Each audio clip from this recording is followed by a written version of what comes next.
Kana Nabiyyu sallallahu alaihi wasallam, adalah kebiasaan Nabi sallallahu alaihi wasallam, idzan sarafa min salatihi, kalau beliau tuntas mengerjakan salatnya, istaghfara thalathan, beliau beristighfar 3 kali, menyontohkan kepada kita istighfar 3 kali. Ini amalan pertama pasca salat. Assalamualaikum warahmatullah, assalamualaikum warahmatullah.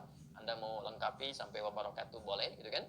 Anda mau assalamualaikum sampai situ boleh. Jadi boleh singkat assalamualaikum, boleh. Kalau di madzhab Maliki itu biasanya yang salam pertama assalamualaikum, kemudian yang kedua assalamualaikum warahmatullah, ya. Kalau Anda mau assalamualaikum warahmatullah boleh, sampai wabarakatuh juga boleh, ya. Itu luas sekali babnya, sudah saya terangkan di bab fikih salat yang lalu. Lalu setelah itu apa amalannya? Sejenak, ya, kemudian langsung kita beristighfar kepada Allah 3 kali, ya, 3 kali. Yang paling singkat, ya, yang paling pendek tadi dikonfirmasi di syarah, gitu kan? Bagaimana bacaannya? Maka Nabi pernah menyontohkan yang paling singkatnya astagfirullah, astagfirullah, astagfirullah. Itu yang paling singkatnya. Jadi kalau kita selesai sholat, misalkan udah salam, kemudian kita istighfar astagfirullah, astagfirullah, astagfirullah. Kalau kita mau misalnya lengkapi juga, ya, dengan mau panjangkan misalnya boleh astagfirullahaladzim, astagfirullahaladzim, astagfirullahaladzim. Nanti ada terusannya tuh, alladzi la ilaha illa huwal hayyul qayyum wa atubu ilaih. Boleh. Ya.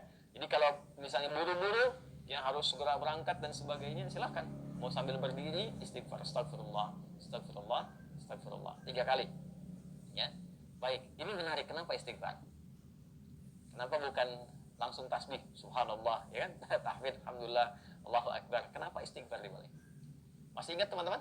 Ya, kalau kita sambungkan ke awal tadi, idealnya dan seharusnya saat sholat itu kan terhubung dengan Allah, kan? Saat sholat itu harusnya khusyuk, kan? Terhubung dengan Allah, nyambung kita.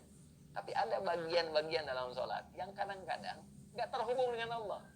Bahkan dimulai dari takbir pun kadang-kadang sudah nggak nyambung. Ya, tahu-tahu udah waladolin gitu kan. Padahal tadinya baru takbir tuh. Ya, tahu-tahu baru sadar udah waladolin kan. Amin tuh, ya. Nah, itu sesuatu yang kurang dan akan dilengkapi. Maka ketika akan melengkapi, adab pertama kita minta ampun dulu sama Allah. Seakan-akan kita mengatakan begini, ya Allah, ampuni hamba yang seharusnya tadi dalam sholat, ya, hamba bisa maksimal terhubung denganmu, tapi ada bagian-bagian tertentu yang kurang maksimal. Maka sebagai adab kita istighfar. Astagfirullah, ya Allah saya minta ampun, ya Allah saya minta ampun. Ini kaitan dengan sholatnya. Ya, ini kaitan dengan sholatnya. Ini bagian yang pertama. Baik. Yang kedua, ada kaitan juga nanti dengan pembuka kedoa. Pembuka kedoa. Karena doa ini doa yang terbaik itu salah satunya adalah doa yang dimulai dengan istighfar.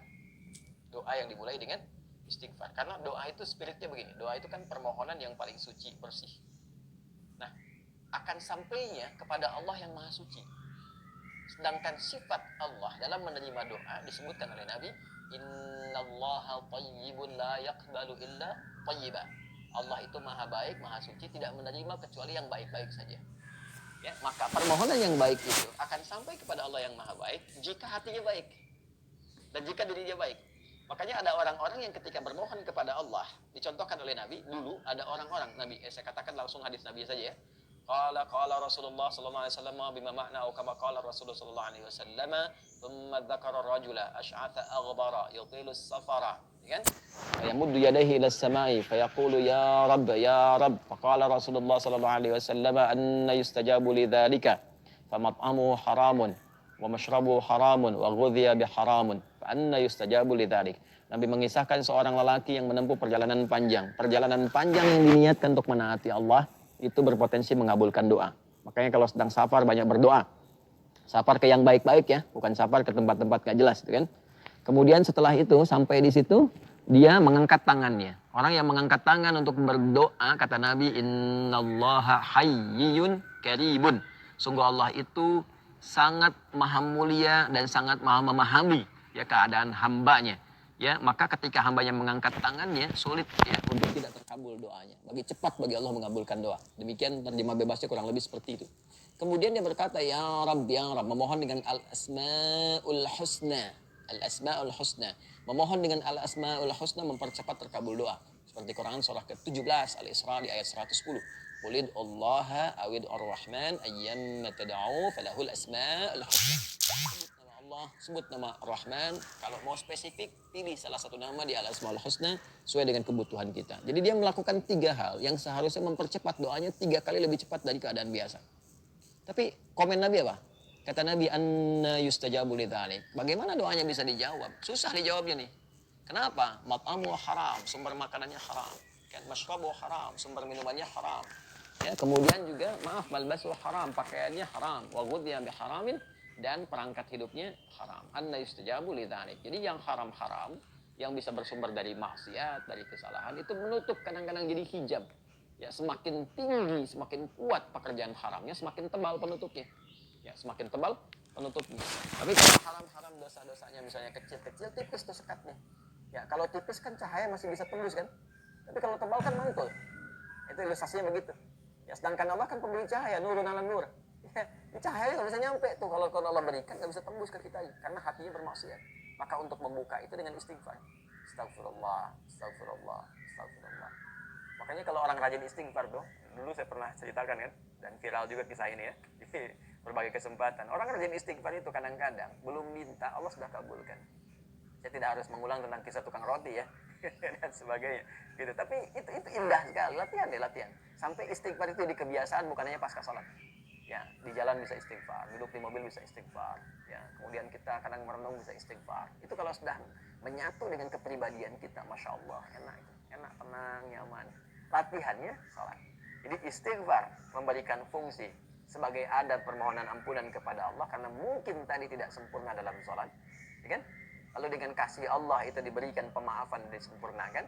Lalu yang kedua, pembuka untuk menyampaikan permohonan dalam doa kepada Allah yang barangkali karena kondisi tidak terkoneksi tadi, ya belum mampu, ya kita menyampaikannya sehingga tidak terjawab dengan maksimal, ya kan? Ya, karena itulah setelah sholat kita beristighfar, pembuka itu dicerahkan dulu hatinya, ditenangkan, lalu memohon. Makanya orang kalau udah istighfar, mintanya itu, apalagi kalau air matanya mengalir, doanya lebih khusyuk dipanjatkan dibandingkan dengan langsung berdoa begitu saja. Gak percaya silahkan Anda cek tuh. Ya, ingat dosanya apa, ini apa, ngalir air mata minta itu seketika itu cepat sentuhannya ke jiwa. Nah, karena itu nanti bab doanya terletaknya itu setelah itu. Setelah istighfar itu nanti ada doa pembuka dulu, ya. Nah, karena itulah setelah Anda berdoa, ya kan? Setelah Anda istighfar, ya kita istighfar, astagfirullah, astagfirullah. Kalau mau dilengkapi silakan, astagfirullahaladzim, astagfirullahaladzim, astagfirullahaladzim. Kalau astagfirullah itu yang paling pendek ya. Memahami jangan begini. Nabi kan katakannya astagfirullah, jadi harus begitu, tidak. Hadis yang lain banyak juga, satukan di situ, ini dari satu hadis. Ya, dan astagfirullah kalimatnya itu syarah hadisnya. Syarah hadis ketika dikonfirmasi, hadis pokoknya mengatakan istighfar dan beristighfar 3 kali. Gak disebutkan bagaimana caranya. Kalau kita ngaji hadis kita temukan ada 3 nih, versi yang pendek, versi menengah, versi yang panjang. Ya, memahaminya bagaimana? Kalau sedang buru-buru, ya kalau mau singkat, astagfirullah, astagfirullah, astagfirullah. Kalau sedang agak santai, astagfirullahaladzim, astagfirullahaladzim. Kalau mau lebih panjang lagi, lebih santai lagi, astagfirullahaladzim. Alladzi la ilaha illa huwal hayyul qayyum wa natubu ilaih. Gitu kan? Astagfirullahaladzim, alladzi la ilaha illa huwal hayyul qayyum wa natubu ilaih. Atubu untuk pribadi, natubu untuk banyakan. Ya kan? Jelas ya? Nah, jadi itu yang bisa kita katakan. Tapi 3 kali ini maksudnya sampai merasakan ke jiwa, bukan cuma lihat, bukan cuma di lisan. Ya, lihat, zikir itu sampai ingat, bukan sampai keluar.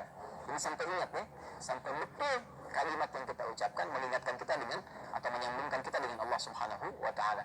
Astagfirullah, astagfirullah, astagfirullah. Rasakan di hati kita sampai tembus ke jiwa.